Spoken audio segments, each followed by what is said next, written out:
Hello అండి, welcome to my channel Charitha's creative world. అందరికీ నమస్కారం అండి.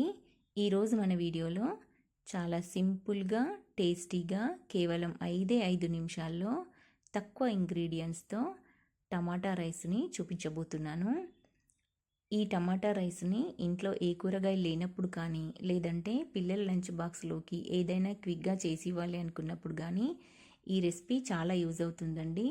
మరి తక్కువ ఇంగ్రీడియంట్స్తో చేసినా కూడా రెసిపీ టేస్టీగా ఉండాలంటే ఎలా ప్రిపేర్ చేయాలో ప్రాసెస్ ఏంటో చూసేద్దాం. ముందుగా ఇక్కడ నేను ఒక 2 కప్స్ రైస్ని తీసుకొని ఇలా చల్లార్చుకొని రెడీగా పెట్టుకున్నాను. తర్వాత స్టవ్ పైన ఒక ప్యాన్ పెట్టుకొని 1 టేబుల్ స్పూన్ ఆయిల్ వేసి అది హీట్ అయిన తర్వాత 1/2 స్పూన్ ఆవాలు, 1/2 స్పూన్ జీలకర్ర వేశాను. అవి వేగాక ఒక ఆనియన్ని సన్నగా పొడుగ్గా తరిగి వేస్తున్నాను.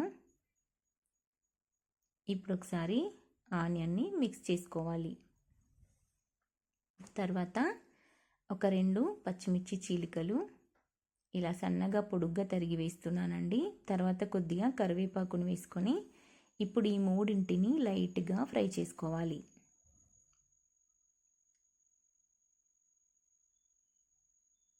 ఇవి లైట్గా వేగాక ఇప్పుడు అందులో ఒక 1/2 స్పూన్ అల్లం వెల్లుల్లి పేస్టుని వేస్తున్నాను. ఇప్పుడు ఈ మిశ్రమాన్ని మిక్స్ చేసుకుంటూ అల్లం వెల్లుల్లి పచ్చివాసన పోయేంత వరకు ఫ్రై చేసుకోవాలి. అల్లం వెల్లుల్లితో పాటు ఆనియన్ కూడా కొద్దిగా మగ్గిపోతుందండి. తర్వాత ఇక్కడ నేను తీసుకున్నటువంటి రైస్కి సరిపడా ఒక 3 మీడియం సైజులో ఉండే టమాటాలను చిన్న చిన్న ముక్కలుగా కట్ చేసి వేశాను.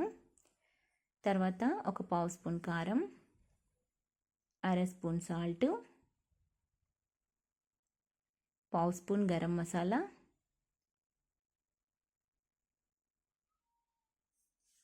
1/2 స్పూన్ ధనియాల పొడి వేసుకొని ఇప్పుడు మిశ్రమాన్ని ఒకసారి బాగా మిక్స్ చేసుకోవాలి.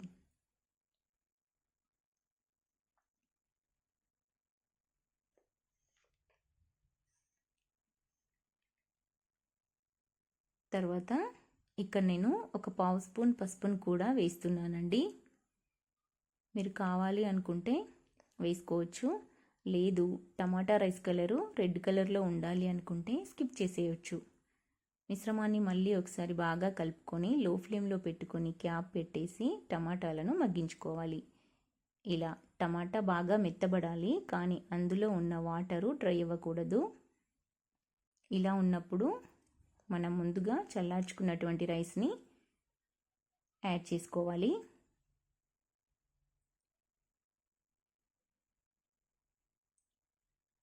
ఇలా రైస్ని వేసుకొని ఇప్పుడు మిశ్రమాన్ని అంతటిని బాగా కలుపుకోవాలి. మనకు టమాటా రైస్ సింపుల్గా చేసినా కూడా టేస్ట్ బాగుండాలి అంటే గరం మసాలాను కంపల్సరిగా యాడ్ చేయండి. అండ్ టమాటా మగ్గించేటప్పుడు పూర్తిగా డ్రై అవ్వకుండా చూసుకోవాలి. అందులో వాటర్ ఉంటేనే ఉప్పు కారంతో ఉన్న టమాటా వాటరు రైస్ అబ్జర్వ్ చేసుకుంటుంది. అప్పుడే టమాటా రైస్ తింటుంటే టేస్ట్ చాలా బాగా వస్తుంది. టమాటా రైస్ కలరు రెడ్ కలర్లో ఉండాలి అనుకుంటే పసుపును స్కిప్ చేసేయండి. టమాటాలను రెడ్ కలర్లో ఉండే టమాటాలని చూసి తీసుకోండి. ఇలా బాగా మిక్స్ చేసుకున్న తర్వాత క్యాప్ పెట్టేసి ఒక 1 మినిట్ వరకు అలా వదిలేయాలి. అప్పుడు రైస్ టమాటా వాటర్ని బాగా పీల్చుకుంటుంది. ఇలా చేయడం వలన మనం చాలా సింపుల్ ప్రాసెస్లో చేసినా కూడా టమాటా రైస్ టేస్ట్ చాలా బాగుంటుంది. తప్పకుండా నేను చెప్పిన విధంగా ఒకసారి ట్రై చేసి చూడండి. అంతేనండి, simple and tasty tomato recipe ready. Thank you for watching. ఈ వీడియో కనుక మీకు నచ్చినట్టయితే లైక్ చేయండి, షేర్ చేయండి. నా ఛానల్ని తప్పకుండా సబ్స్క్రైబ్ చేసుకోండి.